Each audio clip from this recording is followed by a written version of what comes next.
Halo, selamat siang Tribuners. Apa kabar Anda pada siang hari ini? Saya Noris Tera Pawestri kembali menyapa Tribuners. Dimanapun Tribuners berada, semoga tetap dalam keadaan sehat selalu. Tribuners kembali lagi dalam acara Tribun Jogja Podcast dengan Kabupaten Kulon Progo. Dewan untuk semua Kulon Progo sejahtera. Tentunya pada siang yang berbahagia ini kita akan membahas tema yang sangat menarik, yaitu mengenai pengelolaan sampah terpadu. Untuk membahas tema pada siang hari ini sudah hadir bersama kita Ketua Komisi 3 DPRD Kabupaten Kulon Progo Ibu Nur Eni Rahayu. Selamat siang Bu Eni. Selamat siang. Apa kabar Bu? Baik, alhamdulillah. Alhamdulillah. Oke, baik Bu. Tema kita pada siang hari ini terkait dengan pengelolaan sampah terpadu. Sejauh ini Bu, seperti apa sih pengelolaan sampah terpadu yang sudah berjalan di Kabupaten Kulon Progo ini Bu? Ya, baik Mbak Noris, terima kasih. Halo Tribuners ya, Tribuners di seluruh pelosok Nusantara. Kan tidak hanya di Kulon Progo ya Mbak? Iya, betul. Ya. Selamat siang, Assalamualaikum warahmatullahi wabarakatuh. Waalaikumsalam warahmatullahi wabarakatuh. Jadi pengelolaan sampah di Kulon Progo saat ini terbagi menjadi dua Mbak. Ada yang bertanggung jawab terhadap pengurangan timbulan sampah dan ada yang bertanggung jawab terhadap penanganan timbulan sampah. Yang di pengurangan itu dilaksanakan oleh OPD Dinas Lingkungan Hidup. Sementara yang penanganan sampah itu di OPD di PUPKP, jadi Dinas Pekerjaan Umum dan Kawasan Permukiman. Jadi untuk pengurangan timbulan sampah itu dia lebih kepada sampah yang anorganik. Sedangkan untuk penanganan sampah itu campur Mbak, baik sampah organik maupun anorganik itu kemudian ditangani. Kebanyakan ini adalah sampah yang dari pasar. Jadi sampah carut marut sampah dari pasar itu biasanya kemudian dibawa dulu ke TPS yang dilaksanakan oleh KSM ya, kelompok swadaya masyarakat, atau bisa langsung oleh mobil-mobilnya DPU ini mengambil langsung ke pasar, kemudian dibawa ke TPA, tempat penampungan akhir. Dan di sana metodenya masih dengan metode terbuka. Jadi masih ada dua tanggung jawab yang berbeda. Jadi untuk DLH adalah pengurangan timbulan sampah, untuk PU adalah penanganan timbulan sampah. Termasuk pengolahan tadi ya Bu ya? Ya, pengolahan dengan metode terbuka ya, dumping itu Mbak. Jadi sampah itu dibawa ke TPA di Kulon Progo itu di Banyuroto ya. Itu kemudian di sana dipadatkan. Setelah padat nanti kan ada ruangan lagi untuk sampah yang datang kemudian. Nah, dengan cara ini di samping memang polusinya sangat besar ya, sangat bau Mbak, sangat bau. Juga ini membutuhkan lahan terus ya. Ketika sudah jenuh kita harus pengadaan lahan, begitu. Jadi ini sebenarnya hal yang sangat tidak ideal untuk pengelolaan sampah dengan metode dumping ini. Dan sesuai dengan undang-undang tentang pengelolaan sampah, Undang-Undang Nomor 8 tahun 2000, Undang-Undang Nomor 12 tahun 2008. Itu pengelolaan seperti itu harus sebenarnya sudah tidak dilaksanakan. Ya. Kita harus punya niat ya untuk kemudian beralih dari pengelolaan sampah secara terbuka, kemudian kita beralih secara terpadu dan kita menuju zero waste. Keinginan kita seperti itu Mbak Noris. Oke, sebelum nanti kita bahas pengolahan sampah secara terpadu atau zero waste, saya mau bertanya dulu terlebih dahulu tentang tiap tahunnya nih Bu, sampah yang dihasilkan ini di Kabupaten Kulon Progo ini mencapai berapa ini Bu? Ya, baik Mbak Noris. Jadi sebenarnya ini setiap orang bisa mengakses Mbak, sampah di tiap daerah itu berapa sih kira-kira. Itu bisa di media, di internet itu kita lihat di aplikasinya ada namanya Sistem Informasi Pengelolaan Sampah Nasional. Kemudian kita klik, Di situ kita klik Kabupaten Kulon Progo, nanti akan kita dapatkan informasinya. Dan saya juga data ini kita ambil dari sana.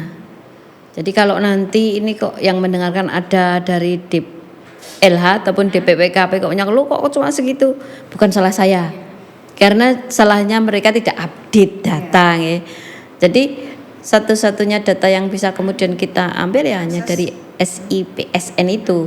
Nah, di situ sampah yang timbulan sampah yang ada di Kulon Progo itu mencapai 64.500 ton per tahun. Cukup banyak ya Mbak ya. Karena jumlah penduduk kita itu 446, kira-kira 446 ribu. Ya, belum sampai setengah juta ya. Karena itu kan DPRD kita baru 40. Kalau sudah lebih dari setengah juta baru nanti tambah ya. Tambah. Iya. Oke. Dari 64.500 ton ini apakah sudah semuanya dikelola menjadi sampah terpadu atau sudah bagaimana Bu? Ya. Berapa persennya yang sudah Ya, baik diolah Mbak, begitu? Mbak Noris. Jadi dari 64.500 ini tadi kan saya cerita ada dua ya, ada yang pengurangan timbulan sampah, ada yang penanganan sampah ya. Di pengurangan timbulan sampah itu dia mampu mengurangi sekitar 17.500 ton atau 27%. Kemudian di penanganan sampah ini tercatat mampu menangani 9.700 ton atau 15%. Jadi total keduanya baru 42. Jadi masih ada 58% yang belum terkelola sampahnya. PR ini Pak? Iya, PR. Dan itu di mana? Di sungai.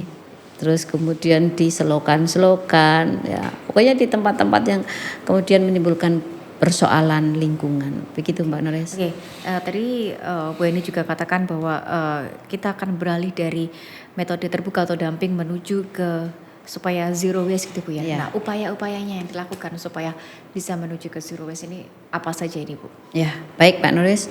Jadi kita ini kan dibantu untuk pengurangan sampah ini dibantu oleh bank sampah. Dan itu kemudian bank sampah yang ada di Kulon Progo ini belum ideal ya. Tercatat di SIPSN. Tapi kalau saya bilang seperti ini nanti DLH akan menyangkal, oh lebih dari itu ya. Salahnya DLH tidak update ya.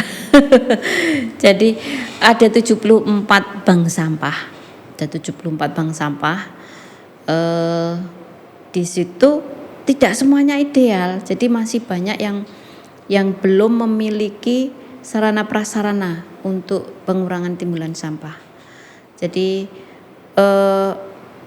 kita ada program kemudian memberikan hibah berupa sarana prasarana yang diperlukan itu seperti timbangan, seperti mobil roda 2 untuk mengangkut sampah, roda 3 bukan roda 2 ya, motor nanti ya, motor roda 3 ya, kemudian bangunan penutup sampah ya, itu program kita seperti itu. Kemudian kita juga berusaha bagaimana nanti kelurahan-kelurahan ini berpartisipasi dalam pengelolaan sampah. Jadi pengalihan dari TPA ini adalah kelurahan ini kemudian yang mengelola sampah. Nah, nanti akan kita buat aturannya karena memang ada satu amanat bahwa sampah itu sebaiknya selesai dari sumbernya. Ya, jadi tidak kemudian terpusat seperti sekarang ya. Sangat repot, Mbak. Artinya juga dari rumah tangga ini yang juga harus memilah-milah sampah. Iya, termasuk itu. Ya, termasuk kemudian di rumah tangga pun harus menyadari bahwa sampah pilah ini sangat penting. Tapi kalau kemudian tidak kita buat aturannya, mereka juga susah untuk membiasakan seperti itu. Karena lebih mudah tuh apa-apa jadi satu brok, buang langsung brok, sisa makanan brok, plastik ya. Kan sebenarnya itu jorok ya Mbak ya. Ya kalau Kalau saya sih, saya sering sosialisasi ke ibu-ibu ya dalam rangka ini menggerakkan untuk pengelolaan sampah ini, bahwa ibu-ibu ini mau berias bagaimanapun ya, sampai menor sekalipun ya, sampai itu belum cantik kalau dalam pengelolaan sampahnya itu masih jorok, apa-apa jadi satu. Kan akan lebih indah ketika itu disendirikan, di sampah ya dipilah sampah organik sendiri, anorganik sendiri, dan lebih bersih Mbak, lebih bersih. Saya sendiri sudah praktek, saya bahkan kalau ke ibu-ibu bilang, saya ini membiasakan keluarga saya untuk bisa bisa memilah sampah, itu sampai kadang-kadang saya mengorek-ngorek sampah.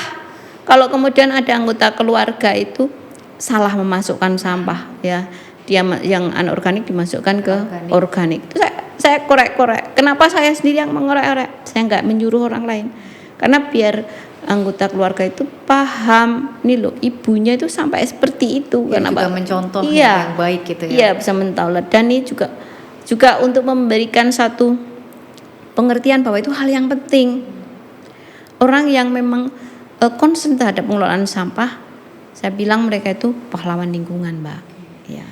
Oke, tadi kalau Tribuners mau dikatakan cantik, jangan lupa untuk memilih sampah, memilah sampah, dipisahkan ya antara yang organik dan juga anorganik. Jadi jangan langsung dicampur begitu ya, Bu ya? Iya, jangan jorok sekali itu. Iya, oke. Jadi kalau cantik itu nggak hanya dari luar, tapi juga cara memilah sampahnya begitu ya, Bu ya? Iya. Oke. Cantik paripurna, Mbak Naris ya. Cuma cantik mukanya aja. Juga menjaga kebersihan terutama dari sampah gitu ya, Bu ya. Nah, tadi kan dikatakan ada 74 bank sampah itu, Bu, di Kulon Progo. Ini artinya setiap desa itu sudah memiliki bank sampah kah atau bagaimana, Bu?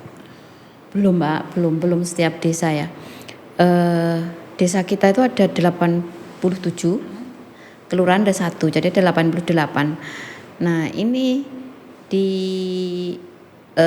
itu kan baru 74. Ya. Tapi belum setiap desa itu memiliki, karena dari 74 itu ada satu desa, beberapa desa yang memang concern sekali. Dia sudah memiliki kesadaran tinggi untuk pengelolaan sampah, itu bahkan sampai memiliki 2-3 bank sampah. Tapi ada yang sama sekali belum punya. Ya. Nah, ini salah satu dari program kita juga mendorong bagaimana setiap desa ini bisa memiliki bank sampah gitu loh. Dan kita juga pengennya nanti ada suatu penghargaan ya bagi bank sampah yang memang punya prestasi dalam pengelolaan sampah. Yang sekarang ini tercatat ini, Pak, di SIPSN juga nih, bank sampah yang paling banyak mengelola sampah. Iya. Itu bank sampah Seruni Wates. Ya, ini mungkin karena juga ada pasar Wates juga mungkin ya, tapi ini mencapai 36 ton per tahun. Yang sudah diolah begitu, Bu? Iya, yang sudah dia mengelola sampah. Ya pasti diolah, Mbak. Kalau bank sampah itu gini. Jadi kalau bank sampah ini metodenya, kemudian sampah itu yang dibawa ke bank sampah itu kebanyakan sampah anorganik. Karena kemudian akan dipilah-pilah, dan sampah organik itu yang kardus masuk kardus, yang plastik, kemudian yang kaca-kaca. Kemudian dari situ mengundang pengepul untuk membeli itu. Dan setiap rumah tangga yang menyetorkan itu artinya menabung sampah, dan kemudian setiap tahun tabungan itu dibuka menjelang Lebaran, sehingga ibu-ibu itu punya tabungan untuk membeli pacitan ya, kalau bahasa parcel. Gaulnya sekarang hampers ya. Ya pokoknya itulah untuk buah meja ya. Nah itu setidaknya juga meringankan, dan juga ini adalah pola yang baik juga. Nah, dikumpulkannya itu biasanya setiap bulan sekali. Jadi setiap bulan sekali nanti dari ibu-ibu ini sudah menyepakati, misalnya minggu kedua mengumpulkan Nah, kenapa tiap bulan? Karena kalau tiap minggu belum cukup, ini satu truk itu belum cukup, sehingga perlu 1 bulan dikumpulkan, kemudian mengundang itu. Nah, ini sebenarnya PR kita ini karena bank sampah ini masih menunut di rumah person, belum punya bangunan penutup sampah. Tapi dengan pelan-pelan nanti kita akan mengadakan dari yang bank sampah yang memang concern atau istiqomah, sarana prasarannya nanti akan kita lengkapi. Dibuat Mbak Nores, ya. Kantor atau rumah bank sampah Iya, gitu ya. untuk rumah sampahnya Rumah itu. sampah. Oke, jadi mengelolanya di situ gitu. Iya, kalau sekarang kadang-kadang nggak ada rumahnya itu terbuka itu kalau hujan ya langsung hujan, Mbak. Iya. Jadi makanya hari itu dipilah, hari itu diambil. Jadi langsung bersih karena masih di rumah person tadi. Kan kasihan yang dinunuti itu. Pangi tadi ya Bu ya, betul. Iya. Oke. Adakah pendampingan khusus mungkin untuk pengelolaan sampah ataupun untuk bank sampah itu, apakah ada pendampingan khusus? Ya. Baik, Mbak, kalau pendampingan itu dari dinas ya. Dinas pasti mendampingi bank sampah itu. Kalau dari kami ini justru dalam rangka pengawasan. Dalam rangka pengawasan kita melihat sejauh mana bank sampah ini bisa beroperasional dengan baik. Nah, justru kita melihat bagaimana peran dinas ini terhadap upaya untuk menggerakkan bank sampah ini benar-benar bisa lebih banyak lagi untuk mengelola sampah atau mengurangi timbulan sampah. Oke, tadi Bu Eni juga sempat mengatakan bahwa kelurahan itu berpartisipasi dalam mengelola sampah. Nah, seperti apa ini Bu? Mungkin partisipasi yang bisa dilakukan oleh kelurahan untuk turut serta dalam pengelolaan sampah terpadu ini, Bu? Ya, baik Mbak Noris. Jadi di kelurahan ini justru kita minta nanti baik sampah anorganik maupun sampah organik maupun residu bisa dikelola di kelurahan ini.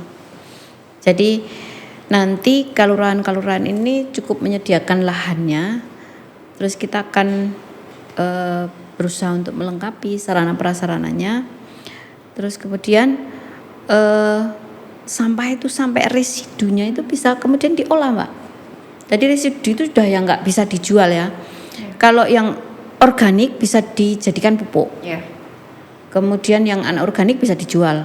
Nah, ada lagi di luar organik namanya residu. Residu itu nggak bisa dijual dan nggak bisa dijadikan pupuk. Maka ini harus diolah dengan alat ya.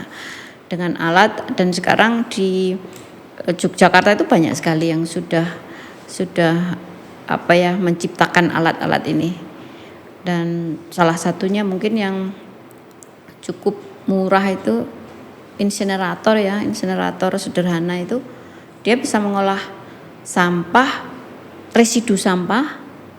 Ya sebenarnya semuanya bisa sih, tapi kalau harapan kita ya tidak kemudian semuanya dibakar kemudian yang bisa dimanfaatkan.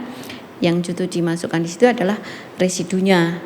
Nah, residunya ini bisa kemudian menjadi residunya dalam bentuk cair itu menjadi ekoenzim. Ada lagi alat yang kemudian residunya itu bisa dibuat sebagai bahan bangunan. Jadi bisa dibuat kusen gitu, Mbak. Iya. Jadi ini satu temuan yang sebenarnya perlu kita manfaatkan secepatnya.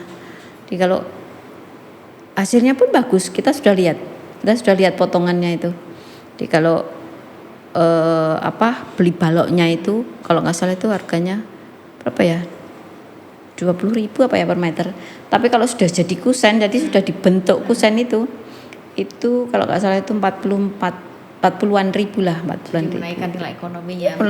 Itu residu loh, Mbak. Ya, baru residu. Jadi dengan itu kan berarti residu itu ada harganya gitu loh. Nah, ini kalau nanti ini bisa dikembangkan, penanganan sampah dengan metode terbuka itu benar-benar kita minimalkan gitu loh. Kita beralih kepada penanganan sampah tuntas, terpadu tadi loh, tuntas sampai ke residunya pun termanfaatkan dan tanpa pencemaran lingkungan, Mbak.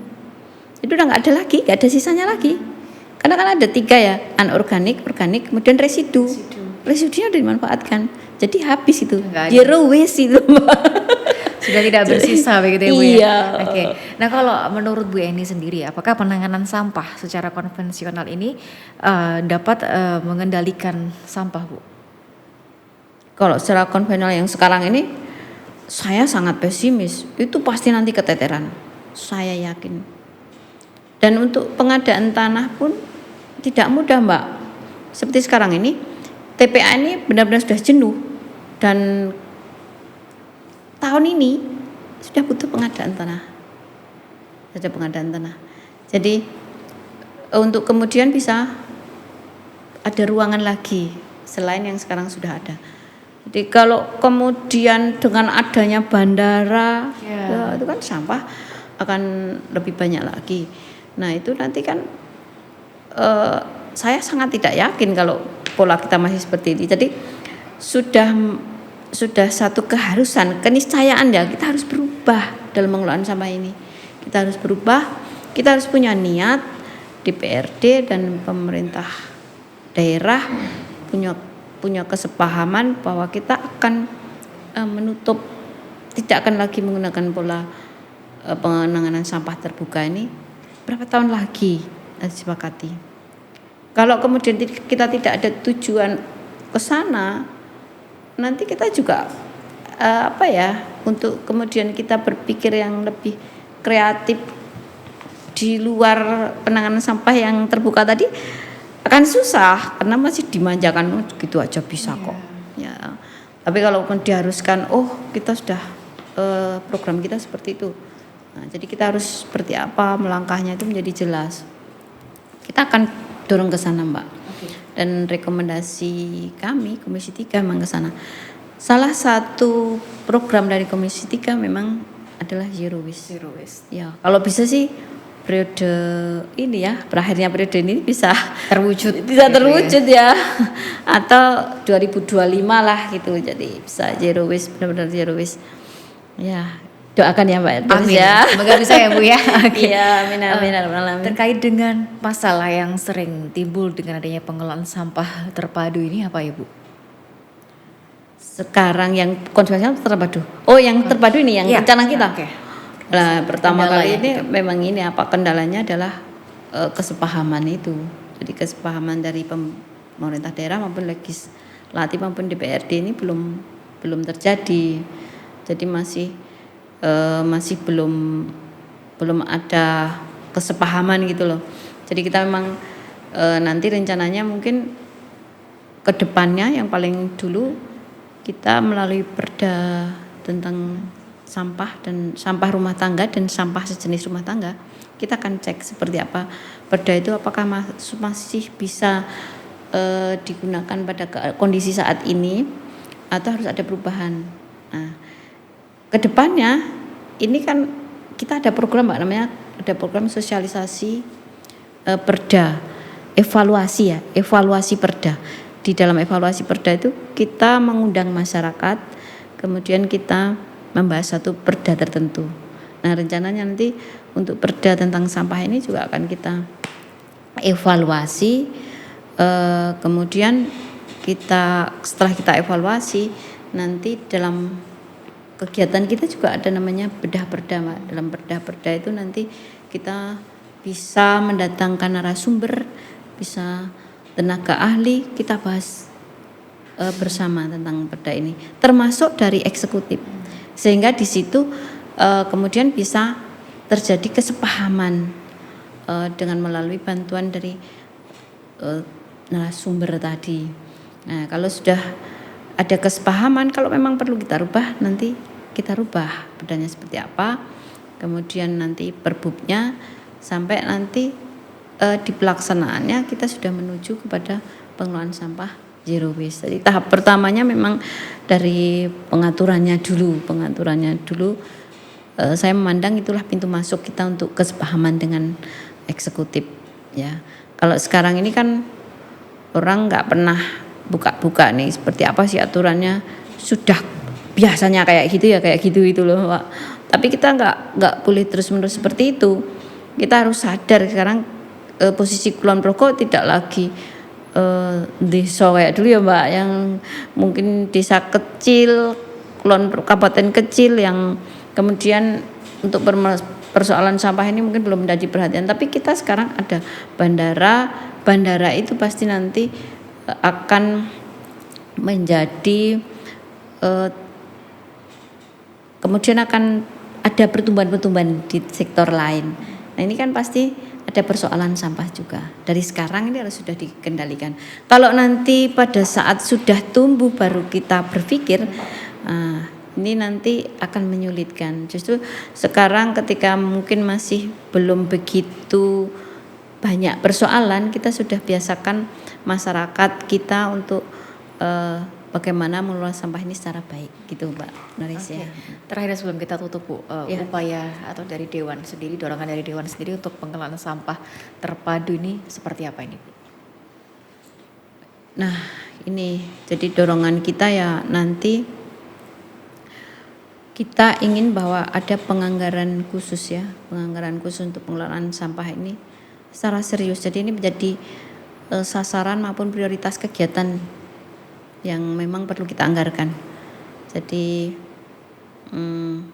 kita harus benar-benar nih Mbak, ini benar-benar apa ya, niatnya itu niat banget gitu loh, niat banget itu apa ya, semangat lah untuk ada komitmen untuk pengelolaan sampah ini benar-benar tidak lagi konvensional ya.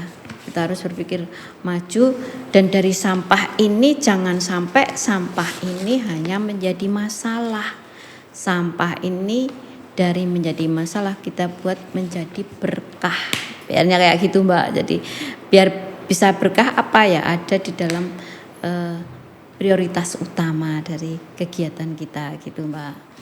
Jadi itu mungkin nanti akan kita desakkan, kita dorongkan ke pemerintah daerah. Oke, baik, terima kasih Bu Eni sudah bergabung bersama dengan Tribun Jogja di siang hari ini. Terima kasih juga untuk Tribuners yang telah menyaksikan Tribun Jogja Podcast bersama Kabupaten Kulon Progo, Dewan untuk Semua Kulon Progo Sejahtera.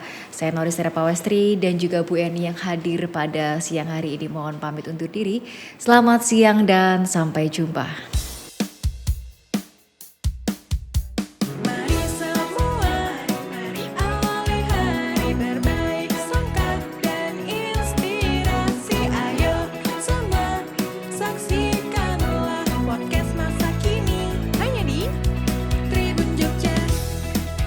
Hari ini dengan berbaik sangka, ini dia podcast Tribun Jogja.